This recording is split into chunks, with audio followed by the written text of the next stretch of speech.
French Express Courier Private Limited. Domestic International Cargo. உங்கள் இல்லம் தேடி வந்து courier booking delivery செய்து தரப்படும்.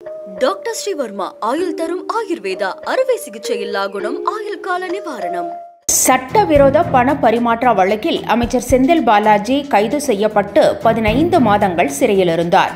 செப்டம்பர் 26ஆம் தேதி அவர் சிறையிலிருந்து வெளியே வந்த நிலையில் அடுத்த சில தினங்களிலேயே அவர் மீண்டும் அமைச்சரானார். செந்தில் பாலாஜி அமைச்சரானதை எதிர்த்தும் அவரது ஜாமீனை ரத்து செய்ய வேண்டும் என்றும் நீதிமன்றத்தில் அமலாக்கத்துறை வலியுறுத்தி வருகிறது. இதனால் செந்தில் பாலாஜியின் பதவிக்கு மீண்டும் நெருக்கடி வருமா என்ற கேள்வி எழுந்திருக்கிறது.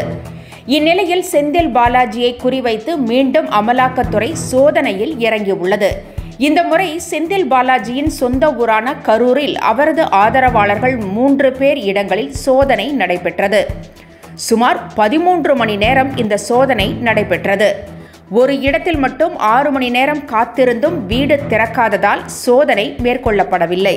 கரூர் மாவட்டத்தில் மின்சாரத்துறை அமைச்சர் செந்தில் பாலாஜியின் ஆதரவாளரும் அரசு ஒப்பந்ததாரருமான MCS சங்கர் ஆனந்த் வீடு மற்றும் அமைச்சரின் நண்பர்கள் கொங்குமெஸ் உரிமையாளர் மணி, சக்திமெஸ் உரிமையாளர் கார்த்திக் உள்ளிட்ட 3 இடங்களில் அமலாக்கத்துறை அதிகாரிகள் நேற்று மார்ச் 6ஆம் தேதி காலை 8 மணி முதல் சோதனையில் ஈடுபட்டனர்.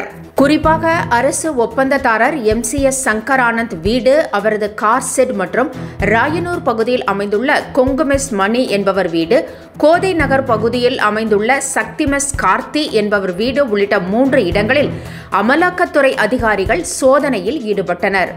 3 இடங்களில் 10க்கும் மேற்பட்ட அதிகாரிகள் மத்திய பாதுகாப்பு படை போலீஸ் பாதுகாப்புடன் சோதனையில் ஈடுபட்டனர். இவர்களின் வீடுகளில் கடந்த 2023ஆம் ஆண்டு இதேபோல வருமான வரித்துறையினர், அமலாக்கத்துறையினர் 2 முறை சோதனை மேற்கொண்டனர். இந்நிலையில் இன்று 3வது முறையாக அமலாக்கத்துறையினர் சோதனை மேற்கொண்டனர். மாயனூர் மாரியம்மன் கோவில் தெருவில் உள்ள அரசு ஒப்பந்ததாரர் MCS சங்கர் ஆனந்த் தாய் தந்தையர் குடியிருக்கும் வீட்டில் காலை 8:30 மணிக்கு அமலாக்கத்துறையினர் சோதனை மேற்கொள்ள சென்றபோது வீட்டில் யாரும் இல்லாததால் சோதனை மேற்கொள்ள முடியவில்லை. மதியம் 3 மணி வரை கதவை திறக்க யாரும் வராததால் அமலாக்கத்துறையினர் 5 பேர் காத்திருந்து சோதனை மேற்கொள்ளாமல் திரும்பிச் சென்றனர். சோதனை மேற்கொள்ளாமல் திரும்பிச் சென்ற அதிகாரிகள் நேரடியாக கரூரில் நடைபெற்றுக் கொண்டிருந்த MCS சங்கர் ஆனந்த் வீட்டில் கூடுதலாக சோதனை மேற்கொண்டனர். கரூர் கோதை நகரில் நடைபெற்ற சக்திமெஸ் உரிமையாளர் கார்த்தி வீட்டில் மாலை 7 மணிக்கு சோதனை நிறைவு பெற்றது. அதனைத் தொடர்ந்து 8:30 மணிக்கு கொங்குமெஸ் மணி வீட்டில் சோதனை நிறைவு பெற்றது. அந்த 2 இடங்களிலிருந்து பல்வேறு ஆவணங்களை எடுத்துச் சென்றதாக தெரிய வருகிறது. இந்நிலையில் இரவிலும் கரூர் 80 அடி சாலையில் அரசு ஒப்பந்ததாரர் MCS சங்கர் ஆனந்த் வீட்டில் சோதனை தொடர்ந்த நிலையில் சுமார் 9:40 மணிக்கு சோதனை நிறைவு பெற்றது. கரூரில் 4 இடங்களில் சோதனை மேற்கொண்ட அமலாக்கத்துறையினர் சோதனையை முடித்துவிட்டு சென்றனர்.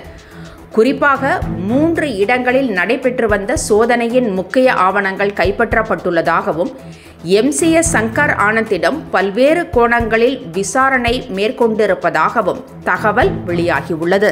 French Express Courier Private Limited. Domestic International Cargo. உங்கள் இல்லம் தேடி வந்து courier booking delivery செய்து தரப்படும். டாக்டர் ஸ்ரீவர்மா ஆயுள் தரும் ஆயுர்வேதா அறுவை சிகிச்சை இல்லா குணம் ஆயுள் கால நிவாரணம். என்றும் உங்களுடன் மை இந்தியா. முக்கிய செய்திகளை உடனுக்குடன் தெரிந்து கொள்ள சப்ஸ்கிரைப் பண்ணுங்க, பெல் பட்டனை பிரஸ் பண்ணுங்க. என்றும் உங்களுடன் மை இந்தியா.